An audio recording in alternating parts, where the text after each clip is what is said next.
Hello friends, स्वागत है आपका अराउज टूट की एक और नई वीडियो में। जैसे कि आप देख सकते हैं हमारे यहाँ पे साथ में मौजूद हैं मिस्टर विपिन बांबरे जी, जिन्होंने अभी हमसे जो है व्हाइट कलर में अर्टिगा परचेज किया। तो सबसे पहले तो कांग्रेचुलेशन सर आपको। Thank you. तो आपको कैसे पता लगा सर अराउज ऑटोमोटिव सर यहाँ पे आगलेट पर फ्रॉम न्यू दिल्ली में पोस्टेड था जी। तो एक्चुअली वहाँ पे बहुत बंदे ने परचेस किया था यहाँ से गाड़ी।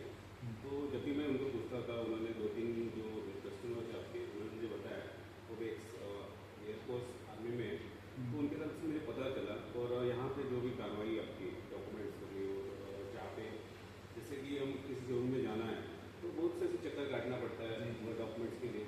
तो उन्होंने मुझे बताया था कि यहाँ पे बहुत ही अच्छा है, मतलब सारी फैसिलिटीज आपको जी। टाइम टू टाइम मिलती रही हैं, बिल्कुल सर। तो डॉक्यूमेंटेशन प्रोसेस सारा स्मूथली राइट सर, यहाँ पे आने की जरूरत नहीं पड़ी है। और जैसे कि कुछ किसी शोरूम में जाना पड़ता है, फिर रुकना, वेटिंग, उसके चक्कर में ऐसा कुछ बड़ा सारी चीज़ें हैसल फ्री, आपको कोई समस्या नहीं Yes, yes. है। तो आप सर सेटिस्फाइड हैं? तो आप कितने स्टार देना चाहेंगे out of 5?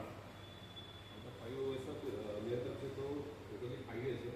5 on 5। Yes, sir. तो आप रिकमेंड करेंगे राहुल ऑटोमोटिव को, और किसी को कोई भी फ्यूचर में कार लेना हो सर? यस सर, जरूर। मैं जो भी मेरे ये रहेंगे फ्रेंड्स रहेंगे उनको मैं ज़रूर बताऊँगा, जब भी आप गाड़ी लेना है CFD से तो यहाँ से जरूर परचेस करें। Thank you sir, once again congratulations.